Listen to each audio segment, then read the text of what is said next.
Dans le dernier épisode de Discuss with Me, nous avons parlé des parents. Nous les avons saucés. Nous avons dit à quel point nous leur devions respect et honneur. Nous avons dit à quel point nous devons les traiter tout simplement comme les vénérés maîtres qu'ils sont pour nous.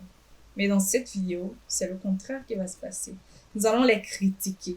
Nous allons dire comment les gens là, ils nous traumatisent. À cause d'eux, on va des sorciers dans nos rêves. On va dire à quel point ces personnages-là peuvent nous rendre fous. À tout de suite pour la vidéo.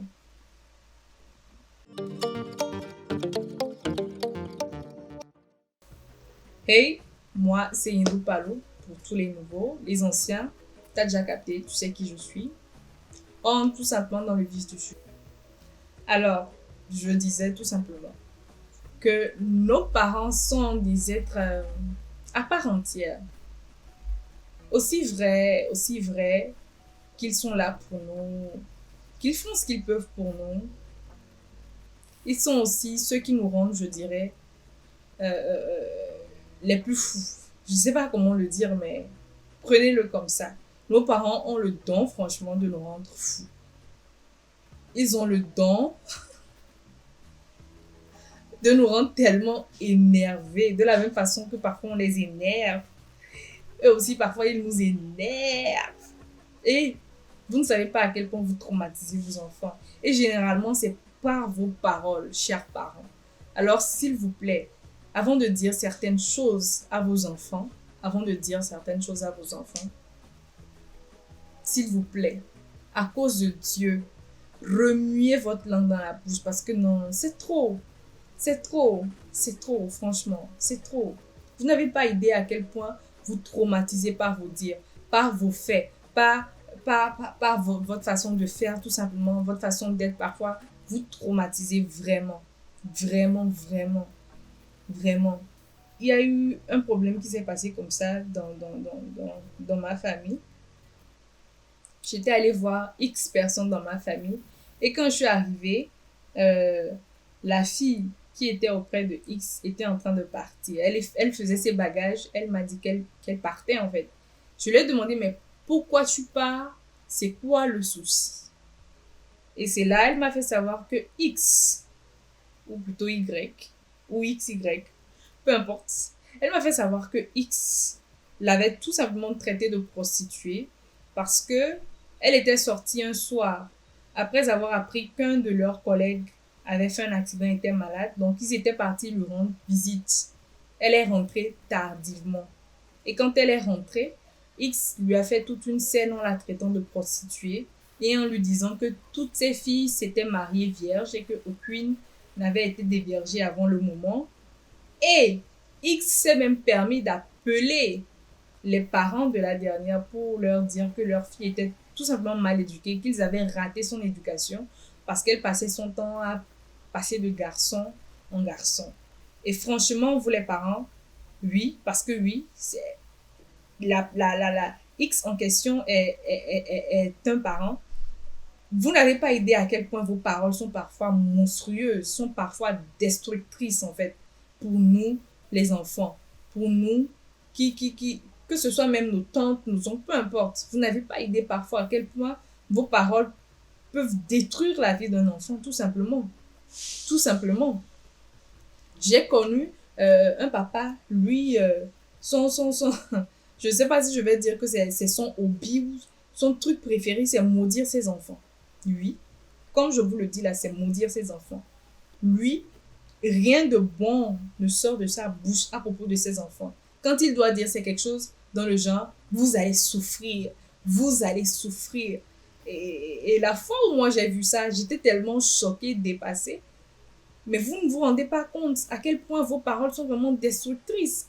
Toi, un parent, même si ton enfant a fait ce qu'il ne faut pas, même s'il a fait l'infaisable, l'impensable, tu n'as pas le droit de déclarer une parole si destructrice sur sa vie. Peu importe ce qu'il a fait, en fait. Peu importe ce qu'il a fait. Parce que tu es censé lui souhaiter le meilleur. Tu es censé vouloir que cet enfant, s'il a fait ce qu'il ne fallait pas, change et devienne une meilleure personne. Mais non.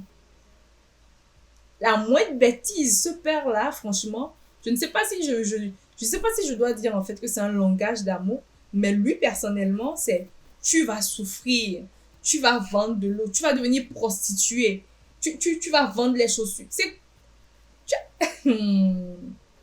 Moi, personnellement, quand je suis arrivée, que j'ai entendu ça, j'étais dépassée en fait. Je ne peux pas vous dire à quel point j'étais dépassée. Je sais même pas si je dois vous dire que j'étais traumatisée parce que ce n'est pas normal qu'un parent dise ça à son enfant. Ce n'est pas du tout normal en fait. J'ai même eu une copine qui me racontait le problème de ses parents.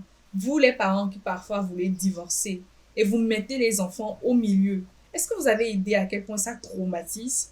Est-ce que vous avez idée à quel point les enfants parfois ne dorment pas? Les enfants parfois sont dépassés?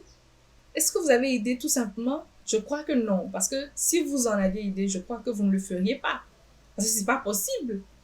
J'ai une copine comme ça qui me racontait comment est-ce que son père les appelait pour leur dire que leur mère avait fait tel, que leur mère avait fait tel, que leur mère avait fait tel.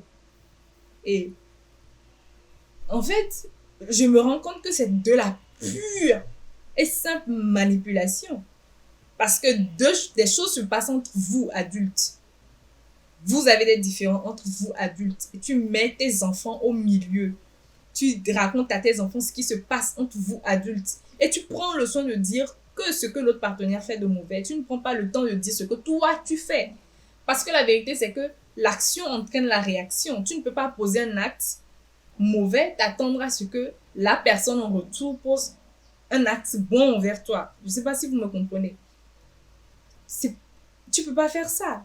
Et ensuite, t'asseoir tout simplement peinard et puis espérer en fait que la personne ne réagisse pas. C'est pas possible. C'est de la manipulation. Comment ça, toi, un père, tu as un problème avec... Quand vous vous êtes rencontrés, les enfants étaient là-bas. Les enfants n'étaient pas là. Vous vous êtes rencontrés, vous avez fait vous avez décidé de marcher ensemble, vous avez décidé de faire des enfants ensemble. Assumez. Si ça ne va pas, allez voir un thérapeute, allez voir des psychologues, bref, allez parler avec quelqu'un si ça ne va pas. Ne mettez pas vos enfants au milieu, ne forcez pas vos enfants à prendre parti. Et souvent même les pères qui font ça là, excusez-moi, mais c'est les plus trompeurs, excusez-moi, mais c'est ça en fait. C'est ça, c'est pas normal. C'est des attitudes qu'un parent, selon moi, ne devrait pas avoir. Et je laisse ce cas, je prends le cas des parents qui croient toujours tout ce que les gens du dehors racontent par rapport à ce que leurs propres enfants racontent. Ils choisissent toujours de croire ce que les gens du dehors racontent par rapport à ce que leurs propres parents racontent. Moi, c'est des expériences que j'ai vécues personnellement avec mes parents. Franchement. Et ils n'ont pas eu idée. J'ai payé les pots cassés de quelque chose que je n'avais pas fait. J'ai payé 2 fois les pots cassés de quelque chose que je n'avais pas fait comme ça. Il y a un ancien voisin à l'époque, quand je sais plus, je faisais la classe de 6e, je crois, qui a vu ma grande soeur, alors que ma grande soeur, il faut savoir que elle faisait la couture à l'époque. C'est la couture qui lui plaisait, elle était passionnée de ça, donc papa l'avait orientée là-bas. Donc elle avait un uniforme qu'elle portait pour aller tout le temps à l'école. Donc du coup, quand l'ancien voisin l'avait vue, il est venu dire à ma maman, mais j'ai vu ta fille dans un autre uniforme, elle a pris ce chemin. Elle a pris ce chemin. Mais ma mère, ne sachant pas qu'on parlait de ma grande sœur, a pensé qu'on parlait de moi. Elle a pensé que j'avais séché les cours. Et quand elle est revenue, elle n'a pas cherché à comprendre. A, B, C, elle m'a bien chicoté. Cette histoire-là, même si je lui raconte ça aujourd'hui, elle ne va pas s'en rappeler. Elle va dire que je mens. Nos parents là, quoi. Parfois, quand il faut des choses, eux-mêmes, ils ne se rappellent pas. Quand tu leur rappelles, ils disent non, que tu mens, que tu ne dis pas la vérité, qu'ils n'ont jamais fait ça. Non, mais juste pour dire en fait qu'en vrai, vous traumatisez parfois vos enfants, mais vous-même, vous n'en avez pas idée. Vous n'en avez pas idée. Aujourd'hui, en tout cas, s'il y a quelque chose, ma maman chérie, je t'aime beaucoup, maman chérie, elle va m'appeler, elle va me demander, on va discuter. Mais à l'époque, c'était pas ça. En même temps, quelque part, je la comprends. On te dit que ton enfant a séché les cours. Je suis désolée, mais moi-même, j'allais me chicoter. Si j'étais à sa place, j'allais bien me chicoter. Donc, vous voyez, j'ai une copine aussi comme ça qui me racontait en fait que quand elle voulait sortir et tout, sa maman pensait en fait qu'elle allait pour se prostituer tout simplement. Mais je me dis comment vous, parents, vous pouvez penser des choses comme ça. C'est bizarre en fait. Ça n'a aucun sens. Et je ne parle pas encore de ces parents qui se mêlent de la vie des enfants d'autrui. Ils laissent leurs propres enfants pour venir se mêler de la vie des enfants d'autrui. Vous, c'est quoi votre plan? Non, parce qu'il faut qu'on le dise, hein. C'est quoi votre plan? Les tantis, les tantines et les tontons, là, c'est quoi votre plan? Sérieusement, il faut qu'on sache. C'est quoi votre plan? Mêlez-vous tout simplement de la vie de vos enfants.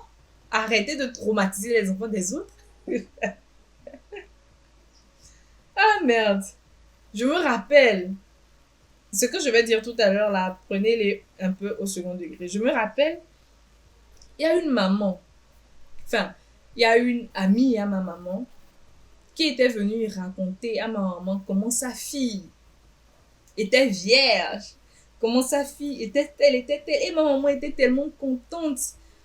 Et ma maman est venue m'en parler, ma maman m'a dit, oh, que regarde son âge, elle est encore vierge, et tout c'est bien, et tout, toi aussi, tiens jusque là, tiens jusqu'au mariage et tout. Et franchement, bon, qu'est-ce que j'avais à dire? Mais la vérité, c'est que moi, derrière, je savais que l'enfant en question, dont on était en train de parler là, l'enfant en question n'était pas vierge.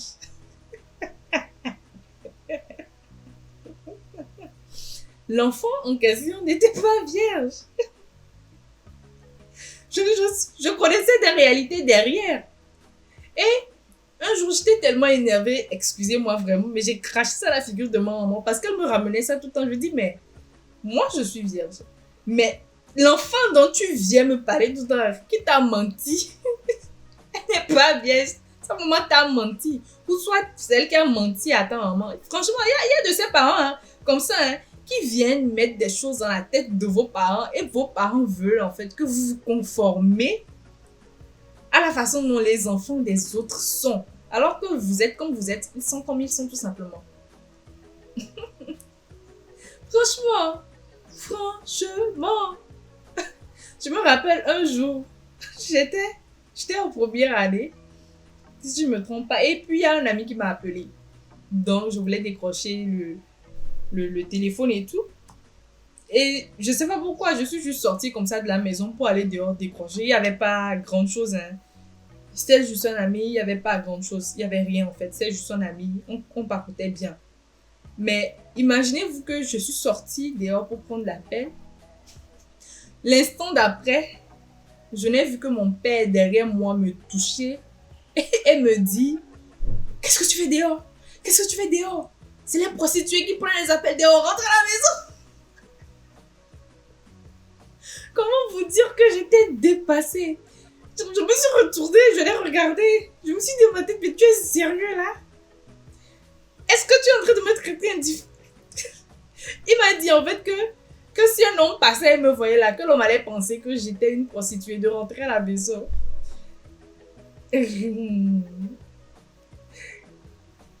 Franchement, ça me fait rire quand j'y pense. Parce que mon papa aussi, c'est une pépite. C'est quelqu'un qui est dans les extrêmes. Dans tous les extrêmes, basse comme hausse. Mais il est juste unique en son genre, en fait. Ce jour-là, j'étais tellement étonnée. Je comprends que c'est pour me protéger. Mais les paroles sont un peu trop dures. Les paroles sont un peu trop dures. Juste pour vous dire que, hey, vous les parents là, vous nous traumatisez. Il faut mettre de l'eau dans votre vin, s'il vous plaît. Vous nous traumatisez. Vous-même, vous n'avez pas aidé. Vous-même, vous n'avez pas aidé. Hein? S'il vous plaît, Yakou, à cause de Dieu, mettez de l'eau dans votre vin. Mettez de l'eau dans votre vin. On vous aime. Sinon, à part ça, à part tous ces petits trucs-là, et bien d'autres encore, parce que si je dois vraiment tout dire, la vidéo ne finira pas, mais sachez que vous nous traumatisez. Vous nous traumatisez. J'espère que cette vidéo vous aura tout simplement plu. C'est la fin de cette vidéo J'espère que les parents qui sont ici vont en tirer des leçons, hein, ou bien les parents en devenir, les parents à venir, bref, ceux qui sont déjà parents, les vieux, les anciens, bref. J'espère que cette petite vidéo, en fait, va vous donner du sens. Oui. Va vous aider à mettre de l'eau dans votre vin et à comprendre que parfois, c'est vrai, vous pensez bien faire, c'est vrai, vous voulez nous conseiller, c'est vrai, mais vous vous y prenez tout simplement de la mauvaise façon. Vraiment de la mauvaise façon. Et sachez que à un enfant, son éducation. À un enfant, son éducation. Tout simplement. J'espère que cette vidéo vous aura donc plu. On se dit à la prochaine pour une nouvelle vidéo. Bien sûr, n'oubliez pas de liker, de commenter, de partager et de vous abonner tout simplement. À la prochaine pour une nouvelle vidéo. Bye bye!